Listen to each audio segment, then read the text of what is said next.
The secret F word that makes her chase you plus 5 flirting techniques. Dating advice. Hey everyone, is there really a secret F word that makes her chase you? Well, yes and no. In this video, I'm going to reveal the secret F word that can make her chase you, but it's actually part of a larger strategy. I'll also provide 5 flirting examples using this F word. If you're new to my channel, welcome to Just the Tip Tuesday. In the pickup artist community, using this strategy with the secret F word is known as a neg, or a disqualifier. Essentially, a neg or disqualifier is when you initially reject her to activate her challenge gene, making her want to earn your attention and company. If the circumstances are right, and this is crucial, you'll have a much better chance, probably 300% better, of getting her interested in you, potentially chasing you, and maybe even making the first moves. However, this only works under certain conditions. It won't work on every girl, so don't be misled. First, what is the secret F word? The secret F word is friend. For example, if you say, Ashley, you're such a good friend, when she does something nice for you, she'll take note. Did he just call me a friend? Did he just friend zone me? She'll notice whether or not she's interested in you. If she is interested, or could be, it might trigger that challenge gene, making her want to prove she can get you. We all have that gene to some extent.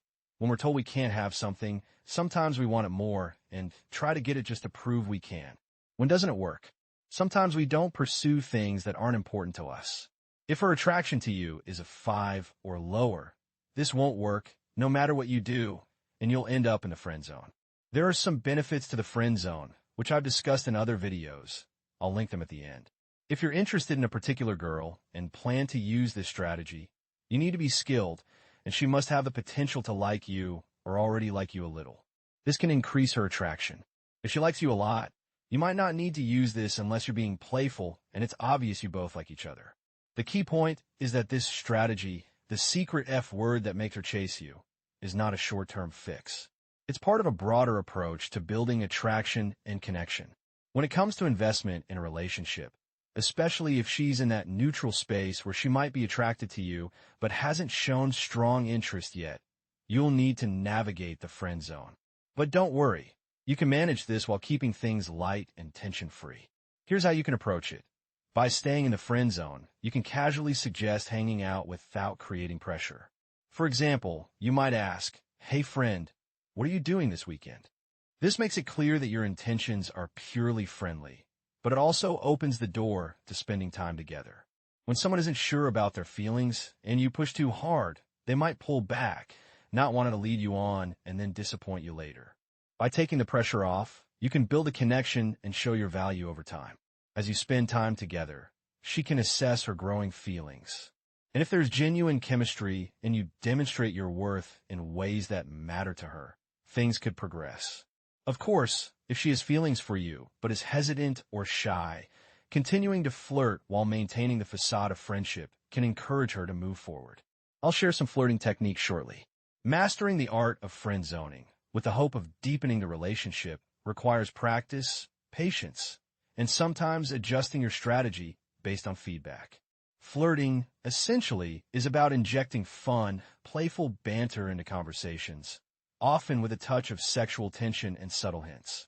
For instance, if you were discussing whether tattooed women belong in bed, and a waitress with arm tattoos arrives, you could share a knowing look or wink at your friend, saying something like, "She looks like quite the naughty minx, doesn't she?" This adds a layer of innuendo and brings in another element of competition, all within the context of a shared joke. This not only creates intrigue in your conversation, but also strengthens your bond with your friend. Another aspect of flirting is granny touching, which means being mindful of your physical touch when you're still in the friend zone. It's important to respect boundaries and keep interactions appropriate until you're both ready for something more. Touching your grandmother is likely a safe space where you can touch your friend's friend, like her back, shoulder, or arm, to build familiarity. However, you want to stay away from TNAs, areas where touching might feel awkward. If you're in a safer zone, you'll at least break the touch barrier, which, as you know, is a form of flirting. To tie this into the secret F word, try something like, "Hey, give me your hand. I'm telling you about your future." If she gives you her hand, it's a good sign. If not, it's a subtle warning. Once you've read her palm, say something cheeky like, it says you're going to meet a charming gentleman who'll friend zone you. Of course, you both know this is just flirting, like teasing texts. I laughed when this happened to me. I texted her, "I love redheads," and she replied with, "Redheads are crazy." Then I texted back, "Star nasty," meaning I meant to say sometimes they're nasty, and she sent a playful hi in return. That's not what I said because I already knew this one. The downside of knowing these tricks is that it's still fun. You'll keep it in the F word makes her chase you category, and after this flirtation, you'll be friends for life. Throw in a naughty line like oops, innuendo, and a friend word, and it's all about playfulness. Even if your friend didn't work out, it's okay. There are other reasons. Flirting also includes memes, especially funny ones with hidden innuendo. If you can sneak in a friend word here and there, that's extra points. Now, how often should you use the friend word? Don't overdo it. Too many times and it'll seem obvious. She'll catch on right away, and you'll end up friend-zoned forever. The rule of thumb is, use it once per text and once every 2 or 3 in-person interactions. If she shows interest, she'll be chasing you quickly.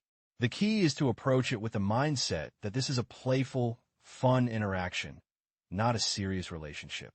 You're not trying to impress, just to have fun.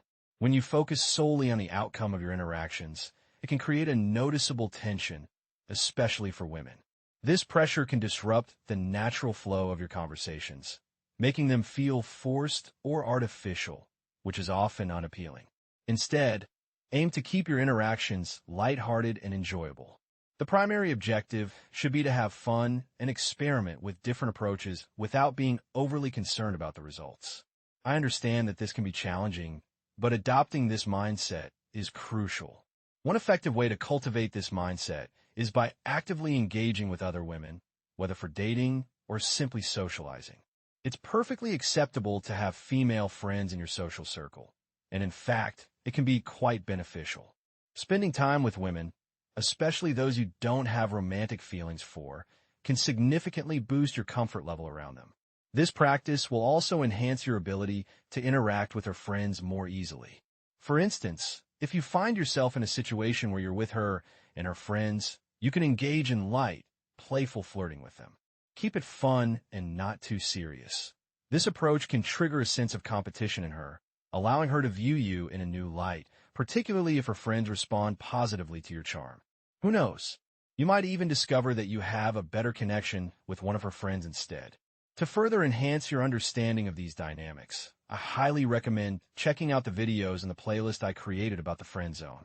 These resources will guide you on how to navigate the friend zone effectively, ensuring that you avoid common pitfalls and learn how to transition out of it successfully. So, make sure to watch those videos now.